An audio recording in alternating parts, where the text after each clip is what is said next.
Hai Bebenta Lover, hari ini fokus ke topik yang masih bikin agak was-was dan agak beresiko, tapi bisa dibilang fase terakhir yang memiliki faktor X yang lumayan tinggi. Jadi setelah fase ini ya sudah jalankan saja gitu ya. Jadi maksudnya faktor X itu faktor yang tidak bisa kita kontrol secara penuh gitu ya. Jadi ada beberapa kemungkinan di mana terjadi hal yang tidak kita inginkan terhadap si hatchling atau bahkan telur yang dihasilkan oleh betina yang kita miliki gitu. Jadi faktor X itu mulai muncul saat proses bertelur sampai diakhiri pada saat makan pertama ini. Kita topik ini bakal fokus ke makan pertama atau first feeding ya. Jadi seperti yang sudah saya berikan sebelumnya, saya sudah baca nonton video sebelum juga. Jadi babi ton itu saat baru keluar dari cangkang itu masih memiliki cadangan makanan dari sisa kuning telur yang sudah diserap gitu ya. Nah, itulah kenapa sebagian besar mereka tidak akan mau makan sebelum selesai ganti kulit. Nah, cadangan makanan tersebut akan bertahan paling enggak itu sekitar 1 bulan lebih, 1 sampai 1,5 bulan. Karena jika lewat dari 1 bulan itu kondisi badannya akan jauh lebih kurus dibandingkan jika saat baru menetas gitu ya. Itu akan sangat terlihat sekali. Nah, jadi makan istilahnya first feeding itu dilakukan sekitar setelah ganti kulit pertama.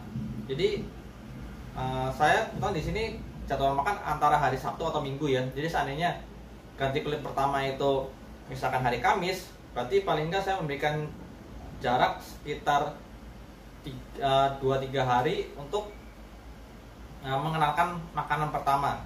Nah, yang jadi masalah adalah tidak semua babiton akan langsung mau makan saat itu juga. Jadi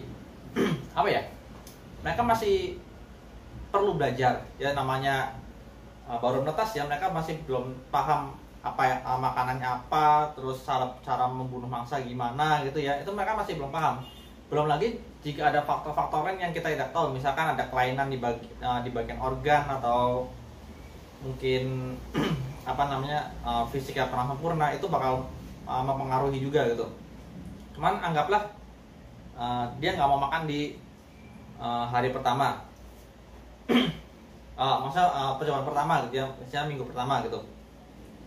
Itu sebaiknya jangan diulang terus, tapi lakukanlah pada jadwal makan berikutnya. Jadi biarkan dia tanpa makanan dulu, karena masih sisa lemak sisa lemak dan cadangan makanan dari saat baru menetas itu masih cukup banyak. Makanya mungkin mereka juga ini masih penuh nih, nanti aja gitu. Nah, ada beberapa yang langsung makan, lalu ada beberapa yang minggu kedua dia baru makan. Ada juga beberapa yang minggu ketiga baru makan, bahkan ada yang minggu keempat dia masih nggak mau makan. Puyeng kan? Jadi aman ya. 1 bulan pertama itu mereka nggak makan nggak apa-apa, tapi setelah itu sebaiknya dilakukanlah assist feeding. Saya juga ada video assist feeding itu, nanti saya kasih link aja di deskripsi ya, biar langsung ke nonton diri khusus. Saya nggak melakukan di sini. Jadi alasan setelah 1 bulan atau mungkin minggu keempat ya. Jadi minggu pertama kan dikasih makan, udah nggak dimakan, udah biarin minggu berikutnya aja. Minggu kedua dikasih makan, nggak mau makan lagi, minggu ketiga aja. Minggu ketiga belum mau makan lagi, minggu keempat nggak mau makan.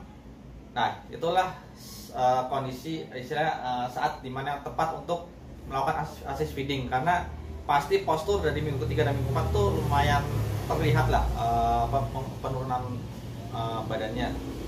Jadi minggu keempat mulai di assist feeding, biasa pertanyaannya sampai kapan?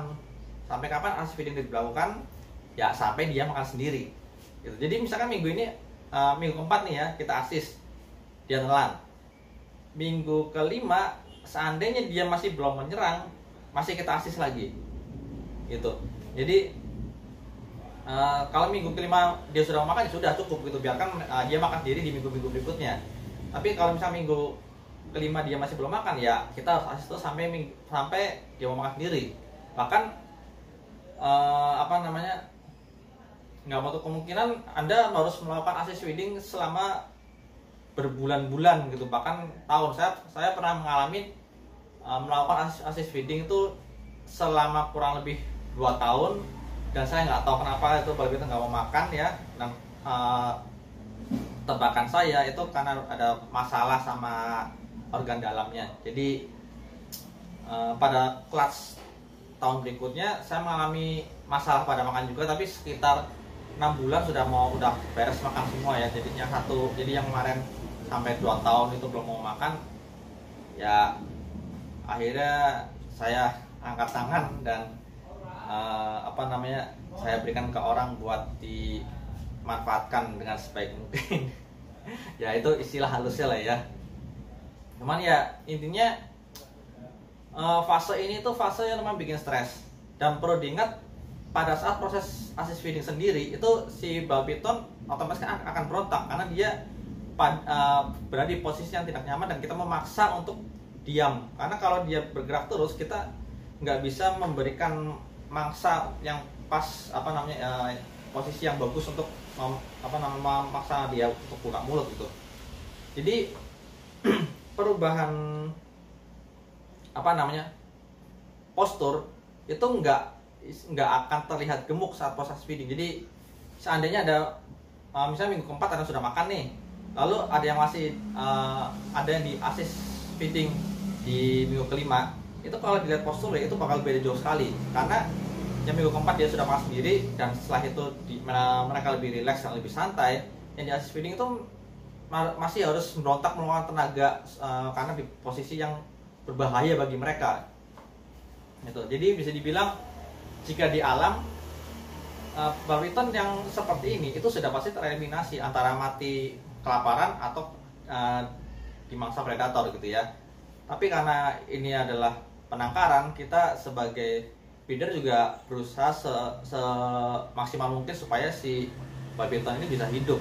Apapun itu morphnya apa segala macam kita nggak peduli, yang penting dia bisa hidup gitu. Karena menurut saya ini sebagai tanggung jawab sebagai seorang keeper ya. Kita sudah diberi babiton yang sehat-sehat, kita harus istilahnya merawat sebaik mungkin gitu.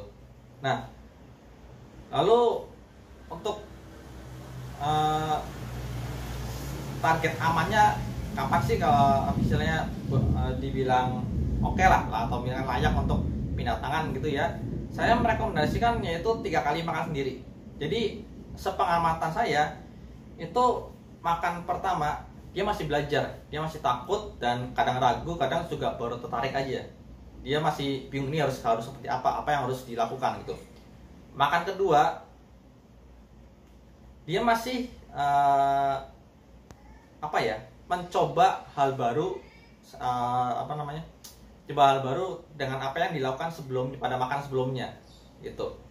Jadi seandainya makan yang pertama dia langsung hajar, makan kedua biasanya dia agak loading dulu, jadi nggak langsung dihajar itu. Dia masih belajar ini kemarin gimana ya kan.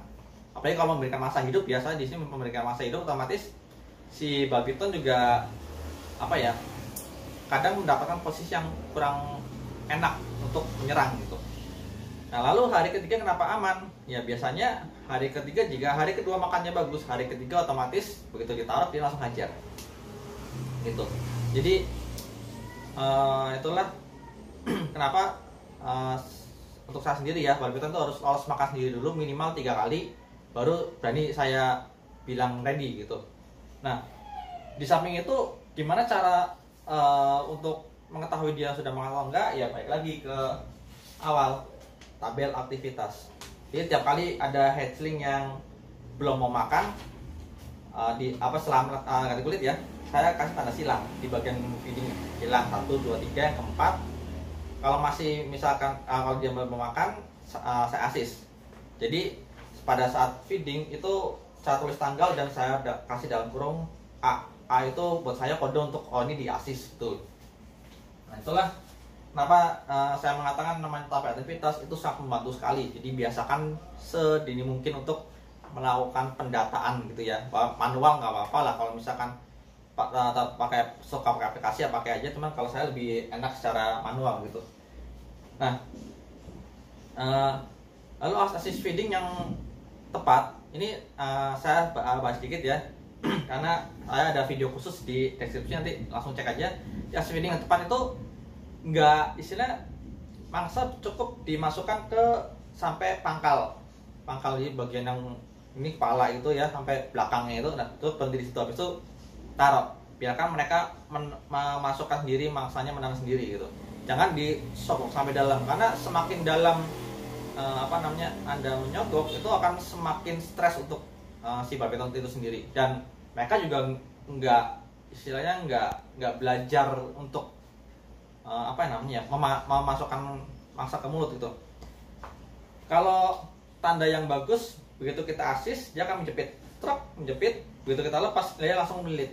Itu salah satu indikasi bahwa sebenarnya respon makan dia bagus, cuman dia masih belum tahu seperti apa gitu. Karena kadang ada berapa yang udah dimasukin ke mulut, ditaruh, dia malah mencoba untuk memuntahkan karena dia nggak nyaman dengan metode seperti itu gitu. Itulah alasan postur yang masih di asis feeding itu nggak akan seberisi yang sudah makan sendiri gitu.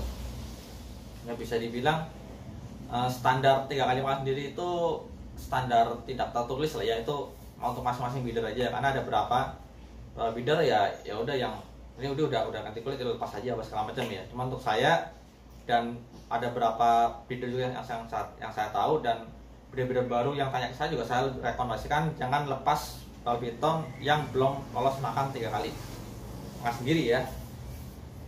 Karena ya kasihan ke keeper berikutnya. Kalau seandainya yang membeli itu sudah pengalaman sih mungkin bisa ya sedikit bikin repot, tapi paling udah tahu penanganan gimana ya. Tapi untuk yang benar-benar pemula kan kasihan. Jadi harusnya melihara itu buat nyaman apa segala macam, tapi harus pusing, dia kok belum makan, ini kok nggak mau makan apa segala macem ya, nggak enak pasti kan.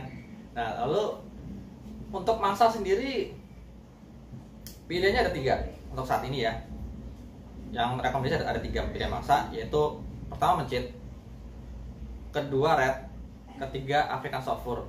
Jadi ini mangsa yang bisa dibilang udah biasa lah ya. Jadi untuk hatchling, untuk ukuran mencit sama African Short Fur itu nggak beda jauh. Jadi saya menggunakan yang sapih, jadi yang baru bisa induk itu ya, itu cocok untuk hatchling. Kesannya mungkin itu kok lincah banget apa segala macam, nggak masalah. Tapi untuk red, karena dia postur paling besar, saya merekomendasikan yang masih pinkish tapi yang sudah ada bulunya. Jadi anakan yang masih nyusul sama induknya tapi belum buka mata dan bulunya udah keluar, itu jauh lebih bagus dibandingkan yang masih benar-benar pinkish merah gitu ya.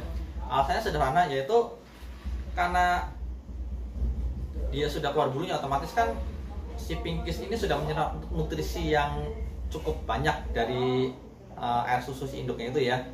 Jadi pinkish ini jauh lebih berisi dibandingkan saat masih pinkish, dan itu bakal berefek ke postur si barbiton itu sendiri gitu. Jadi semakin padat nutrisinya akan semakin berefek ke badannya, jadi otomatis lebih gemuk lah ya. Lalu untuk mencit sendiri saya nggak pernah menggunakan mencit ya, karena buat saya nutrisinya itu jauh banget di bawah red. Tapi untuk African Short Fur, walaupun dia ukuran 11-12 sama mencit, dia nutrisinya itu setara sama red gitu loh. Jadi musim ini musim ini saya menggunakan African Short Fur untuk hatchling pertama kalinya, dan dari saya lupa ada berapa telurnya.